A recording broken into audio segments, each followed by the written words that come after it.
Halo Fitnessmania, selamat datang di Dunia Aderai. Kali ini saya seperti biasa ya teman-teman, saya ingin mengajak teman-teman punya yang namanya penguatan hati dengan opsi cara pandang yang lebih baik aja teman-teman sekalian. Terutama bagi kalau kita berbicara why bodybuilder give bodybuilding a bad name. Almost kalau boleh dibilang mayoritas kita ini adalah pengguna ya, menyalahgunakan obat. Demi apa? Demi ego kita, karena kita ingin punya secara visual itu adalah punya penampilan yang baik. Memang tantangannya daripada bodybuilding adalah memang is a visual sport gitu. Jadi apa yang dilihat di luar itu yang paling utama, yang what it counts. Makanya kenapa cara itu akhirnya menjadi yang kedua, ketiga, dan keempat. Tapi balik lagi yang saya sering katakan kan teman-teman sekalian, kelaparan terbesar adalah kelaparan akan arti dan makna. Problemnya adalah hati-hati dengan kita terperangkap di dalam sebuah peran atau metode atau tools, lupa memahami substansi atau esensi daripada apa yang kita lakukan. Mau punya badan bagus karena kita mau punya badan sehat, karena sehat adalah sebuah syarat untuk supaya kita bisa menikmati hidup gitu. Tapi yang terjadi teman-teman sekalian, kita bersedia untuk punya penampilan yang baik dan dipandang orang sebagai sesuatu yang tinggi, tapi pada saat itu kita justru mengorbankan atau merusak apa yang ada di dalam. Nah, jadi balik lagi tema hari ini adalah mungkin lebih kepada, ada istilah yang mengatakan there is no such thing as a natural bodybuilder. Nggak ada itu orang yang nggak pakai drugs. Ini apa? Kalau mau ngomongin there is no such thing as a natural bodybuilding atau natural bodybuilder, sama aja kayak kita bilang tidak ada orang di dunia ini yang jujur, tidak ada orang di dunia ini yang baik, tidak ada orang di dunia ini yang tulus gitu. Semuanya brengsek semua gitu ya. Tapi balik lagi seperti saya katakan, teman-teman tidak boleh menyalahkan cara pandang orang, karena setiap orang punya asosiasi tersendiri dalam melihat hidup dan melihat dunia ya, atau melihat orang lain ya teman-teman. Makanya kenapa yang saya sering katakan, ingin merubah dunia, dunia nggak berubah buat kita. Ingin merubah hidup kita nggak berubah buat kita. Tapi kalau saya bersedia merubah cara pandang kita terhadap dunia dan hidup kita, maka seketika hidup dan dunia itu berubah. Ada orang bilang, dunia nama panggung sandiwara, itu hipokrit semua ya, munafik gitu ya. Ada yang bilang itu dunia itu ibaratnya sebuah peperangan pertempuran gitu ya. Jadi kita selalu sigap terus gitu, karena menganggap orang lain adalah sebagai ancaman. Ada yang memandang mungkin dunia itu sebagai sesuatu yang lebih menyenangkan, ibarat seperti mungkin taman bunga gitu, atau pemandangan yang indah, atau apapun juga orang memandang dunia itu sebagai apa. Nah, setiap orang punya hak tergantung daripada apa? Tergantung daripada data dan informasi yang ada di kepalanya. Nah, jadi kalau ada orang bilang, lo nggak mungkin bisa jadi badan bagus tanpa pakai steroid, nggak bisa. Itu kita jadikan, kalau memang kitanya nggak pakai ya, kita jadikan sebagai take that as a compliment. Karena orang lain bilang nggak mungkin, tapi kita lakuin dan ternyata bisa kan. Tapi orang lain menganggap itu tidak bisa karena data dan informasi yang ada di kepalanya dia nggak sampai sana. Jadi menurut saya nggak boleh kesal juga gitu ya. Nah, saya sebutkan ada 10 fakta daripada kalau kita berbicara yang namanya anak-anak binaraga yang on drugs atau yang pakai steroids ya. Nah, jadi kalau kita berbicara steroid sendiri yang paling populer ya, kalau kita ngomongin doping, ngomongin abusing drugs, penyalahgunaan obat, ini sebenarnya lebih kepada dia versi sintetisnya daripada kalau kita berbicara hormon pria yang disebut namanya testosteron itu teman-teman sekalian. Jadi ini sintetisnya gitu ya. Nah, teman-teman kita lihat di sini. Jadi kalau kita pakai sama nggak pakai itu nanti akan berpengaruh dari nilai daripada level testosteron kita. Kalau orang normal itu mungkin jumlahnya mungkin cuma ratusan. Kalau istilahnya dalam satuan unitnya kalau nggak salah nanogram per mililiter gitu ya. Nah, tapi ketika kita pakai kita bisa sampai puluhan ribu. Jadi teman-teman bisa lihat di sini perbedaannya antara ratusan dan puluhan ribu. Jadi bedanya jauh banget ya kalau teman-teman itu. Makanya terjadi peningkatan otot yang luar biasa. Makanya kenapa kalau ditanya, kenapa sih banyakkan orang pada pakai drugs, pakai steroids dibandingkan dengan yang nggak pakai? Karena it works gitu. Nah, cuma berfungsi betul. Oh ya udah, kenapa nggak pakai? Cuma salahnya, tantangannya adalah we have to live. Kalau action itu selalu ada konsekuensi ya. Nah, sekarang pertanyaannya, apakah kita punya konsekuensinya, bersedia untuk menerima konsekuensinya? Dalam hal ini yaitu adalah dampak sampingnya tuh teman-teman sekalian ya. Jadi balik lagi, ini adalah 10 fakta daripada kalau kita ngomongin soal steroid ya. Fakta pertama teman-teman sekalian, dari populasi dunia itu kan berarti kurang lebih ada berapa? Ada 6 miliar orang kali ya, atau berapa ya kurang hari ini ya, atau berapa gitu ya. Itu 3,3%-nya adalah pemakai drug steroid. Itu salah satu aja daripada data. Nggak penting sih sebenarnya teman-teman kita mau tahu datanya dari mana, tapi secara umum kita akan bisa lihat signifikan sekali ya, nggak main-main ya kalau kita ngomongin dari seluruh di dunia itu 3,3%. Nah, kalau teman-teman kita lihat di sini, 30%-nya itu adalah dari 30%-nya pemakai itu adalah atlet, biasanya atlet dan juga binaragawan. Karena kalau dari level pengguna steroid itu, kalau teman-teman tahu, banyak yang memang pakai, itu paling banyak olahraga yang relate sama strength, sama kekuatan ya.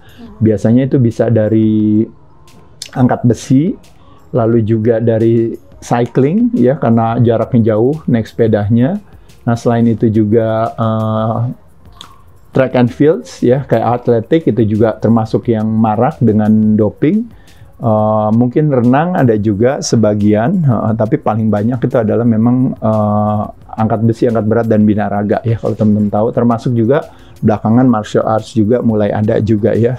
Nah 80% sebenarnya katanya dari pengguna steroid itu sebenarnya adalah justru malah non-atlet kalau teman-teman tahu. Ini berdasarkan data tersebut. Jadi artinya apa? Artinya sekarang ini steroid itu sekarang udah mulai dijadikan sebagai kayak semacam kalau istilahnya kayak kosmetik gitulah gitu ya. Gitu. Jadi nggak penting ikut lomba adu cantik-cantikan, tapi semua orang karena mau cantik jadi pakai aja gitu. Nah karena adanya sekarang sosial media dengan public kalau istilahnya fitness influencer gitu ya atau public figurnya sendiri juga banyak yang pakai, sehingga ada nuansa menormalkan seolah-olah bahwa pakai itu ya nggak apa-apa lah, orang semua juga pakai kok gitu ya, pemikirannya kan seperti itu ya. Makanya kenapa pas dilihat data ini ternyata memang mayoritas adalah justru bukan yang hanya semata-mata mau jadi profesional atlet atau jadi atlet yang ini, tapi ternyata sebagian juga ibaratnya pengusaha atau siapa ini apa gitu, itu juga dia pakai aja gitu ya, sampai mungkin juga ibu rumah tangga atau siapa ya. Nah di Amerika itu ada pemakainya itu 1,3 sampai 4 juta orang gitu. Itu kurang lebih berapa persennya tuh daripada penduduk Amerika yang kurang lebih berapa tuh jumlahnya. Dan katanya setiap tahun itu terjadi yang namanya angka pertumbuhan 100.000 pemakai baru per tahunnya gitu ya. Itu kalau kita ngomongin faktanya. Jadi itu saking banyaknya ya kalau boleh dibilang, makin hari makin banyak. Nomor 5, 30-35% terjadi akhirnya ketergantungan ya karena pemakaian itu yaitu otomatis ya. Apakah ketergantungan secara fisikalitas gitu, mungkin badannya gitu ya, sakau kali ya itu apa, tapi yang paling banyak adalah secara psikologis gitu ya kalau teman-teman tahu ya. Nah, di sini juga karena tidak adanya regulasi, karena regulasinya lebih banyak ke narkoba dan sebagainya, sehingga jadi akhirnya marak untuk akhirnya semua orang untuk bisa punya akses mendapatkannya begitu mudah. Makanya kenapa nanti ke depannya menyenangkan kalau seandainya juga apakah Kementerian Kesehatan, apakah mungkin dari pihak-pihak lain gitu ya, yang juga pay attention terhadap penyalahgunaan obat ini gitu ya. Karena sekarang ini saking semuanya pakai dianggap normal, bahkan yang pemakai-pemakai juga ketika nanti dia bertanding dan menang dan apa juga, istilahnya seolah-olah kita juga bangsa Indonesia juga bangga dengan yang penting menang. Masalah soal penyalahgunaan obat itu bukan urusan kita gitu ya. Nomor 7, 6, kalau kita lihat di sini 70%-nya semuanya belinya di online dengan kondisi sekarang ya. Nomor 7, 24%-nya itu banyak juga yang beli di dealer di gym-gym gitu ya.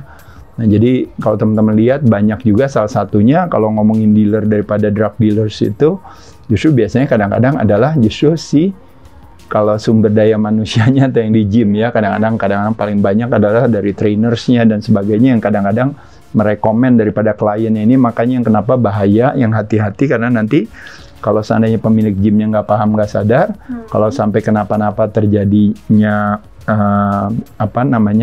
kefatalan, kesakitan maupun juga prematur kematian, nanti yang salahin gymnya gitu ya. Makanya kenapa sebenarnya menyenangkan juga kayak gym itu juga paham. Makanya kenapa tidak memungkinkan bagi saya untuk punya personal trainer di gym kami yang justru taunya drug dealer ya, menjual obat ya. Jadi saya rasa bukan ide baik gitu ya. Nomor 8, teman-teman sekalian, ini 19% gitu, itu juga dapatnya dari import, mail order gitu dari luar negeri atau dari apotek. Nah, yang 19% dan 11%-nya itu dari resep ya, resep dokter atau apa gitu ya. Nah, ini yang jadi tantangan kalau teman-teman lihat, kalau ngomongin kayak testosteron level kita yang rendah, kita membuat satu pembenaran kalau teman-teman tahu dengan bilang bahwa iya karena udah tua jadi harus ditingkatkan dan sebagainya. Nanti teman-teman bisa lihat di sini. Ini kayak average orang mengatasnamakan ini sebenarnya baby dosis daripada steroids itu 100 sampai 200 mg of testosteron per minggu. Itu yang kadang-kadang sering dimaknai orang dengan ibaratnya oh ini wajar, normal karena kita udah turun dan sebagainya, padahal sebenarnya nggak wajar gitu ya. Tapi mereka tidak memaknai sebagai penyalahgunaan obat atau steroid, mereka menganggap ini sebagai lebih kepada kadang-kadang kalau bahasa lebih populernya kalau sekarang itu kayak semacam terapi hormon testosteron ya, jadi kayak hormon replacement terapi gitu ya, hormon replacement terapi, atau sekarang orang bilang oh kita cuma pakai peptide dan sebagainya gitu, seolah-olah nggak ini ya gitu ya. Nah, sebagian yang sudah lewat dari 600 mg ke atas itu dimaknai sebagai biasanya lebih kepada udah advance gitu ya. Nah, kalau teman-teman tahu ada berbagai penelitian juga dari jurnal juga tertentu, kalau teman-teman tahu juga ada yang mengatakan itu tadi ya, dalam 10 minggu pemakaian 600 mg per week aja bisa mengoptimalkan 6,1 kg otot lean body mass sendiri gitu ya. Kekuatan bench press-nya naik jadi 22% gitu ya. Ya, cuma yang jadi tantangan adalah begitu pun juga dengan 200 mg nandrolon itu salah satunya per week itu selama 6 bulan itu juga bisa membantu untuk meningkatkan yang namanya massa otot 4,5 kilogram gitu ya dalam kurang lebih sekitar waktu 6 bulan tersebut gitu. Nah, kalau ini 10 minggu berarti berapa bulan tuh Des ya? 3 bulanan ya, 3 bulanan. Nah, cuma yang jadi tantangan teman-teman sekalian ini juga yang jadi faktanya juga yaitu adalah problemnya adalah potensi untuk terjadinya heart attack itu bisa sampai 15 kali lipat lebih tinggi dibandingkan dengan orang yang tidak pakai drugs, dan juga resiko kematiannya itu 122 kali lipat lebih tinggi dibandingkan dengan orang awam. Makanya cuma kebanyakan orang yang meninggal gara-gara steroids kan kita semua pada denial, apalagi komunitasnya ini selalu bilang bukan karena itu, pasti karena orangnya yang salah. Jadi kayak kalau istilahnya orang ketangkap korupsi, yang salah bukan korupsinya, yang masalahnya si ininya nggak dibayar sih, jadi makanya jadi pokoknya yang salah adalah si human error-nya gitu dibandingkan dengan behavior-nya. Tapi balik lagi ya teman-teman sekalian, jadi kalau teman-teman paham tentang hal ini, teman-teman bisa lihat dan silahkan Google kira-kira kalau berbicara soal penyalahgunaan obat ya teman-teman sekalian ya, lebih kepada kalau boleh jujur itu sebenarnya kepada ego kita. Ego kita kan kepengen lebih ya. Pada saat lebih, makanya kenapa kita harus pakai. Nah, cuma di sini pada saat make, makanya kenapa di sini ada 2 strategi yang mereka lakukan. Satu adalah pakai dengan cara ibaratnya kayak udah yang penting pokoknya pakai, yang penting harus gede gitu. Nah, yang kedua ceritanya lebih bijaksana gitu. Dengan cara, oh iya saya pakai, tapi harus bijaksana, harus ada edukasinya, harus ada apa. Jadi poin di sini sebenarnya kalau ditanya, apakah sehat menggunakan steroid? Jawabannya tentu tidak. Tapi kalau ditanya, apakah saya bisa menggunakan steroid dengan lebih sehat? Jawabannya iya. Tapi apakah sehat pakai steroid? Jawabannya tidak gitu. Jadi yang bisa dilakukan itu adalah hanya mengurangi resikonya. Tapi dengan menyetir mobil di jalan raya 200 km per jam, resikonya gede gitu. Tapi bisa nggak kalau misalnya dia nyetirnya lebih jago gitu, diajarin cara nyetirnya dan 200 km-nya dipakai di mana gitu, oh jadi bisa nggak kecelakaan, ya bisa aja gitu. Tapi poinnya dari cerita ini adalah teman-teman sudah tahu ada beberapa side effect yang relate ke jantung, yang relate ke sistem kardio, yang relate ke liver kita, yang relate ke ginjal kita, yang relate ke sistem reproduksi kita, karena yang tadinya ibaratnya bisa memproduksi sendiri, sekarang kan harus tergantung daripada obat tersebut. Ini problemnya dengan permasalahan otak, juga permasalahan finansial dan juga mental illness, itu lebih kepada pada saat dimana mereka berhenti, teman-teman sekalian. Ketika mereka berhenti, mereka baru merasakan itu semuanya gitu. Nah, ketika mereka pakai, seolah-olah ini semua kan nggak kelihatan gitu ya. Terlepas daripada pada saat pakai itu terjadi juga berbagai hal, seperti misalnya mungkin Bagi orang-orang tertentu jadi terjadi aggressiveness, bagi orang-orang tertentu terjadi depresi, bagi orang-orang tertentu terjadi mungkin apa ya, kemabukan. Jadi kalau istilahnya Desi kan minum alkohol banyak kan, terjadi under influence alkohol kan. Betul. Nah jadi itu bukan Desi, tapi alkohol yang berbicara. Iya. Ketika Desi makan makanan banyak, makanannya sampai begah banget gitu. Terjadi kemabukan dalam hal under influence makanan tersebut kan. Iya. Itu bukannya Desi, tapi makanannya yang berbicara gitu ya. Iya. Pada saat misalnya seandainya Desi mengkonsumsikan obat-obatan, misalnya orang narkoba, bisa nggak merubah sifatnya Des? Bisa, tapi bukan karena sifat aslinya, tapi lebih kepada karena under influence daripada narkobanya. Nah, begitupun juga dengan steroid, teman-teman sekalian ya. Jadi kadang-kadang makanya kenapa sering terjadi di cerita-cerita menyalahgunakan obat itu akhirnya banyak hal-hal seperti misalnya, tapi nanti balik lagi kan, nanti di counter lagi, bukan karena itu memang orangnya aja gitu ya, tapi memang balik lagi seperti saya katakan tadi, kan nggak 1000 kali, cuma 122 kali. Kan nggak 1000 kali, cuma 15 kali aja resiko terjadinya serangan jantung gitu. Jadi kita bisa itu, tapi kalau kita boleh lebih jujur teman-teman kan kita bilang, ya kalau harusnya masculinity supposedly go hand in hand with vitality and health. Harusnya berotot kan harusnya sinergis ya dengan vitalitas dan kesehatan. Mens sana in corpore sano, tubuh yang sehat itu sebenarnya kan representasi daripada jiwa yang kuat. Bodybuilding is important for nation building. Bangsa yang kuat berasal daripada masyarakat yang sehat, yang membangun tubuhnya, raganya gitu, supaya ibaratnya bangsanya kuat kan gitu ya. Tapi yang terjadi hari ini teman-teman melakukan berbagai hal ini gitu ya, yang akhirnya di satu sisi seolah-olah secara visual kita look good kan, betul ya gitu. Tapi problemnya teman-teman sekalian adalah ketika kita look good itu to make me feel good, tapi curse-nya atau kutukannya daripada on drugs atau on steroids itu adalah masalahnya look good dan feel good itu nggak pernah seiring. Makanya kenapa teman-teman nggak pernah bisa mempertahankan kondisinya, hanya bisa mempertahankan tertentu, habis itu mesti off cycle lagi gitu ya. Karena badannya kalau terus-menerus seperti itu, badannya nggak tahan gitu. Tapi ketika teman-teman melakukan secara natural, secara alami, teman-teman bisa menjadikan itu sebagai lifestyle. Makanya kenapa orang bisa bertahannya jadi bisa lebih lama gitu. Ya tapi mungkin besarnya nggak bisa sebesar itu ya gitu, ini apa gitu. Tapi balik lagi, warisan daripada pola hidup sehat adalah kemandirian, bukannya ketergantungan. Jadi ketika nasib daripada perasaan kita serahkan kepada ketersediaan barang. Jadi teman-teman bisa bayangkan sendiri, teman-teman harus hidup dengan konsekuensinya. Tidak bisa dipungkiri teman-teman sekalian, maksudnya kejuaraan binaraga di dunia itu nggak ada drug testnya.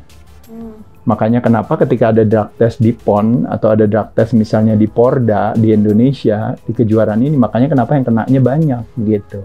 Karena problemnya adalah is a well organized abusing drugs-nya udah well organized. Jadi emang sebagian besar memang pakai dan sebagian besar tahu sama tahu gitu. Jadi makanya kenapa nggak memungkinkan untuk saat ini ketika kita bilang seperti itu. Makanya kenapa kami berusaha untuk ibaratnya setiap orang harus punya keikhlasan ya. Setiap orang itu punya perjalanan sendiri. Jadi makanya kenapa saya di sini, saya izin teman-teman nggak bersalah paham. Jadi saya tidak punya istilahnya keinginan atau harapan atau misalnya kengototan untuk bilang teman-teman jangan pakai ya. Karena balik lagi, setiap orang punya perjalanan sendiri, yang harus menanggung resikonya kan bukan saya. Yang harus menanggung resikonya kan bukan orang yang menasihati, yang kasih tahu kan, yang harus menanggung resikonya kan mereka sendiri yang menjalankan gitu ya. Jadi kalau saya rasa balik lagi ada istilah mengatakan teacher won't appear when the student not ready. Pembelajaran atau hikmah gitu, pembelajaran itu tidak akan hadir sebelum kita memang mau bersedia untuk mau belajar. Jadi membayangkan kalau ibaratnya kalau kita menjadi murid daripada sebuah antisipasi, kita akan bijaksana ketika kita belajar dari kesalahan orang lain yang pernah pakai dan akhirnya menjalankan dan ternyata oh iya benar ya, hidupnya runtuh gitu ya secara fisik maupun secara mental. Kita nggak perlu menjalankan itu, kita sudah bisa memetik hikmahnya akhirnya. Makanya kenapa orang bijaksana bisa belajar dari kesalahan orang lain. Orang pintar mungkin teman-teman ada yang udah pernah pakai dan menyadari iya ternyata bukan ide baik ya pakai.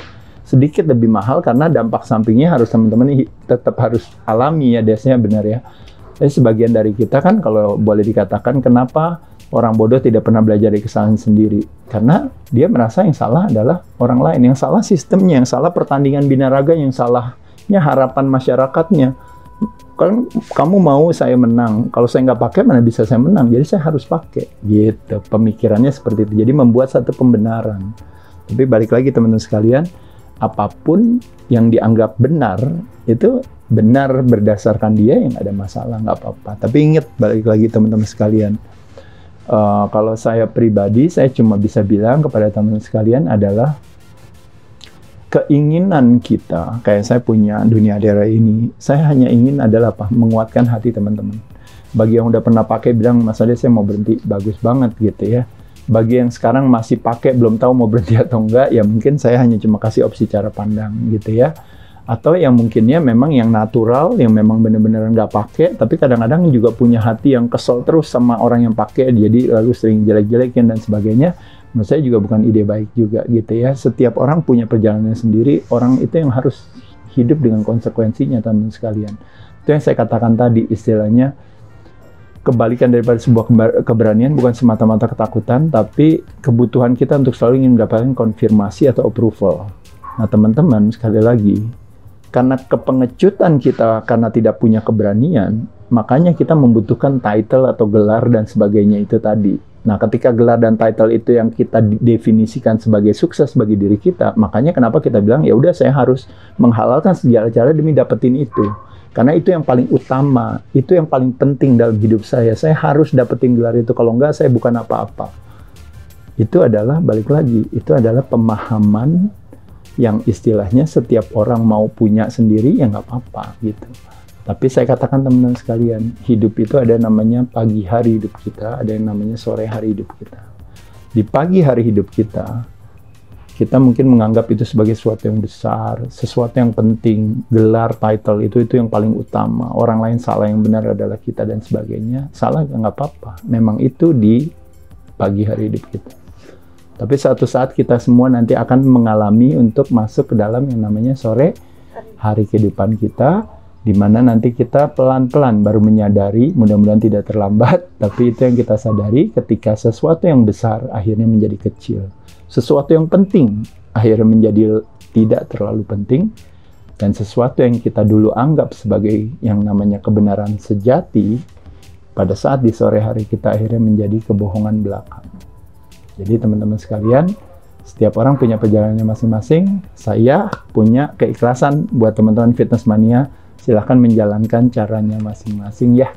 Teman-teman sekalian, dengan keikhlasan ini memberikan penguatan hati buat saya untuk apa? Untuk saya selalu didominasi atau dipandu oleh badan yang akan selalu tumbuh dan kembang. Tapi ketika saya penuh dengan yang namanya penghakiman, penuh yang namanya kekesalan, selalu ingin benar sendiri dan sebagainya, mungkin pada saat itulah mungkin akhirnya saya lebih berdekat dengan kesakitan ya. Jadi teman-teman sekalian, everybody have their own journey ya, dan we have to live with our own consequences, our own action, so we have to live it consequences ya.